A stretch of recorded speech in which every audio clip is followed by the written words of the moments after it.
کوئی لڑکی بھی کسی لڑکے سے ڈائریکٹ کہہ سکتی ہے کہ میں آپ سے شادی کرنا چاہتی ہوں. لڑکا بھی کہہ سکتا ہے کسی لڑکی سے کہ میں تم سے نکاح کرنا چاہتا ہوں، لیکن ایک بار، اس کے بعد زندگی بھر جب تک شادی نہ ہو جائے تب تک موبائلوں پہ بات مت کرنا، وہ غلط ہے.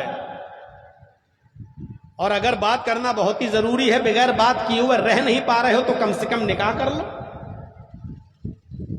لیکن نکاح کرو گے نہیں، ابھی موٹر سائیکل دینے کو ہے نہیں اس کے پاس، اور سادہ نکاح آپ کریں گے نہیں. اللہ کے نبی صلی اللہ علیہ وسلم کے پاس ایک عورت آئی، اور سنو نوجوانوں، ہنسی آئے گی تمہیں ہنسی. ایک عورت آئی اور آ کر بیٹھ گئی. بخاری کی روایت کتاب النکاح. اللہ کے نبی نے کہا کیسے آنا ہوا؟ وہ کہتی ہے آپ سے نکاح کرنا چاہتی ہوں. کہتی ہے کہ میں اپنے آپ کو پیش کر رہی ہوں آپ کے لیے، میں آپ سے شادی کرنا چاہتی ہوں. آپ چپ ہو گئے. اس عورت نے دوسری بار کہا اللہ کے رسول میں آپ سے نکاح کرنا چاہتی ہوں. آپ پھر خاموش.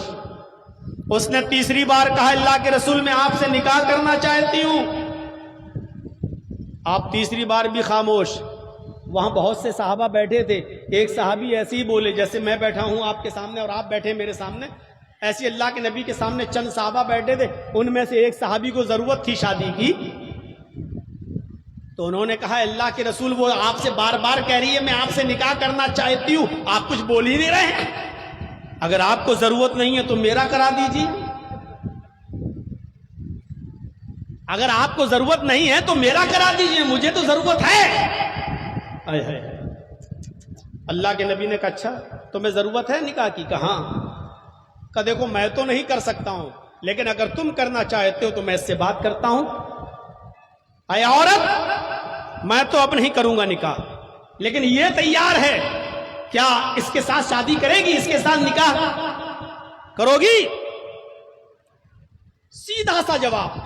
اے اللہ کے رسول آئی تو آپ کے لیے تھی، لیکن اگر آپ نہیں کرنا چاہتے ہیں تو اس کے ساتھ کر دیجئے، زبردستی نہیں. اس عورت نے کہا کہ آپ کے لیے آئی، آپ نہیں کر رہے ہیں تو اس کے ساتھ کر دیجئے. اللہ کے نبی نے کہا کہ ٹھیک ہے، تم مہر کیا دو گے اپنی بیوی کو؟ میں اس کے ساتھ تمہارا نکاح کر دوں تو کیا دو گے تم مہر؟ آپ نے لڑکی سے نہیں پوچھا اے عورت تیرے پاس جہیز کتنا ہے، اس کو کیا ملے گا؟ آپ نے اس سے نہیں پوچھا، آپ نے اس سے پوچھا صحابی رسول سے اس کو کیا دو گے؟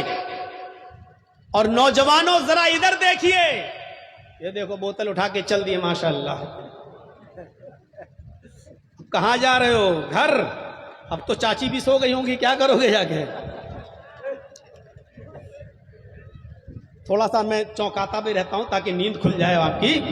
تو میرے بھائیوں، اس نے کہا اے اللہ کے نبی صلی اللہ علیہ وسلم، آپ نے پوچھا اس کو کیا دو گے مہر؟ کچھ ہے دینے کو؟ حدیث کے الفاظ بخاری، ما عندی شیء، کچھ نہیں ہے میرے پاس، کچھ نہیں. اور شادی کرنے کا خواب دیکھ رہا ہے. آپ کے پاس کچھ نہ ہو، شادی کرنے کا خواب دیکھ لیں گے؟ آپ کے پاس کچھ نہیں اور شادی کرنے کا خواب نہیں دیکھ سکتے آپ. آپ نے کہا رے مہر تو دے کچھ تو، کیا دے گا؟ کہا کچھ ہے ہی نہیں تو دوں گا کیا؟ آپ نے کہا اپنے گھر جاؤ اور دیکھو کچھ مل جائے تو لے کر آؤ. وہ گھر گئے اور گھر سے واپس آئے، کہتے ہیں ما وجدت شیئا، کچھ نہیں ملا گھر میں. آپ نے ان سے کہا دوبارہ جاؤ. کہا اللہ کے رسول جب کچھ ہے ہی نہیں تو بار بار کیوں بھیج رہے ہیں؟ کہا التمس خاتما من الحدید، لوہے کی انگوٹھی مل جائے تو وہی لے آؤ. لوہے کی، سونے کی نہیں، چاندی کی نہیں، لوہے کی. ابھی آپ یہ دکانوں پہ چلے جائیں تو مل جائے گی 4-5 روپے کی لوہے کی انگوٹھی، سستی. آج کے زمانے میں بھی 4-5 روپے کی مل جائے گی، 10 روپے کی مل جائے گی. آپ نے اس سے کہا التمس خاتما من الحدید، لوہے کی انگوٹھی ہی مل جائے تو جاؤ وہی لے آؤ. وہ دوبارہ گیا اور گھر سے واپس آ کر کہتا ہے ما وجدت خاتما من الحدید، اے اللہ کے رسول غریبی کا عالم دیکھ رہے ہو نوجوانوں، دھنوشا والوں، نیپال والوں، اس کے گھر میں 5 روپے کی اس زمانے کی لوہے کی انگوٹھی بھی نہیں. کہتا اللہ کے نبی لوہے کی انگوٹھی بھی نہیں ملی. آپ نے کہا اوہ، تو بغیر مہر کے کیسے نکاح کروں؟ کچھ بھی نہیں ہے. کہنے لگا ایک چیز ہے میرے پاس. سنو نوجوانوں، کیا چیز ہے اس کے پاس؟ کہتا ایک چیز ہے میرے پاس. آپ نے کہا اچھا بتاؤ کیا ہے، جلدی بتاؤ کیا ہے.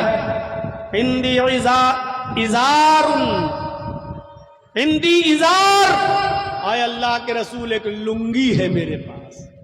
لنگی جانتے ہیں نا، تہبند. ایک لنگی ہے، جب گھر پہ جاتا ہوں سونے لگتا ہوں تو اس کو لپیٹ لیتا ہوں، یعنی لنگی پہن کے میں سو جاتا ہوں. یعنی نئی لنگی نہیں ہے، پرانی، وہی پہن کے سوتا ہوں میں. آپ نے کہا وہ ایک لنگی ہے تمہارے پاس؟ کہاں؟ جاؤ وہی لنگی لے آؤ اور وہ لنگی اس کو دے دو، وہی مہر ہو جائے گا. تو کہنے لگا جب اس کو دے دوں گا تو میں کیا پہنوں گا؟ اگر وہ لنگی میں اسی کو دے دوں گا تو میں کیا پہنوں گا؟ تو آپ نے کہا اچھا ایکسٹرا نہیں ہے؟ کہا نہیں، آدھی دے دوں گا. اب بتاؤ ایک لنگی کا بھی آدھی لنگی کر دے گا، پھاڑ کر 2 ٹکڑے کر دے گا تو کس کام کی؟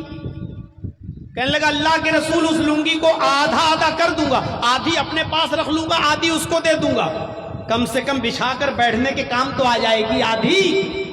آپ نے کہا آدھی میں وہ کیا کر لے گی؟ آدھی تیرے کسی کام کی نہیں اور آدھی اس کے بھی کسی کام کی نہیں.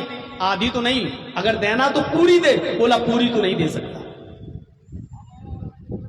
اللہ کے نبی نے فرمایا اچھا یہ بتاؤ قرآن تمہیں کتنا یاد ہے؟ اس غریب گھر میں شادی ہو رہی ہے.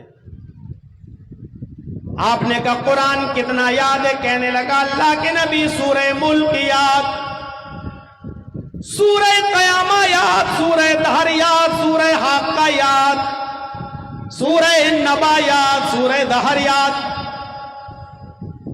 سورہ جمعہ یاد، سورہ منافقون یاد. مجھے یہ سورت یاد. آپ نے کہا اے نوجوان تجھے اتنی صورتیں یاد ہیں؟ کہنے لگا ہاں. کیا یہ صورتیں تو اپنی ہونے والی بیوی کو یاد کرا دے گا؟ کیا یہ صورتیں تو اپنی اس عورت کو، اپنی بیوی کو سکھا دے گا؟ کہنے لگا ہاں. آپ نے اس عورت سے پوچھا کہ تیرے ہونے والے شوہر کے پاس مال نہیں ہے دینے کے لیے کچھ بھی، اگر یہی صورتوں کو میں مہر بنا دوں اور تیرا یہ شوہر قرآن کی انہی صورتوں کو مہر بنا دوں اور وہ تجھے یہ صورتیں سکھا دے تو کیا یہ مہر تجھے قبول ہے؟ قرآن کی انہی صورتوں کو تو کیا اپنا مہر ماننے کے لیے تیار ہے؟ کہنے لگی کہ اللہ کے نبی جس عورت کے نکاح میں قرآن کی یہ صورتیں مہر بن جائیں اس سے زیادہ بابرکت اور پاکیزہ نکاح کس کا ہو سکتا ہے؟ مجھے منظور ہے. آپ نے اسی وقت اس عورت کا نکاح پڑھا دیا، اس صحابی کا نکاح پڑھا دیا اور وہیں سے رخصتی ہو گئی. اس عورت کا باپ نہیں تھا، اس عورت کا بھائی بھی نہیں تھا، اس لیے اللہ کے رسول خود اس کے ولی بن گئے، خود اس کے ولی بن گئے. شادیوں کو آسان کرو. اللہ کے نبی جناب محمد رسول اللہ صلی اللہ علیہ وسلم نے ان تمام چیزوں میں آسانیاں پیدا فرمائیں. یہ دین جہاں دین توحید ہے، یہ دین جہاں دین رسالت ہے، یہ دین جہاں اندھیروں کو اور برائیوں کو ختم کرتا ہے، یہ دین جہاں بے شرمی اور بے حیائی کو ختم کرتا ہے، یہ دین وہیں پر آسانیاں بھی پیدا فرماتا ہے.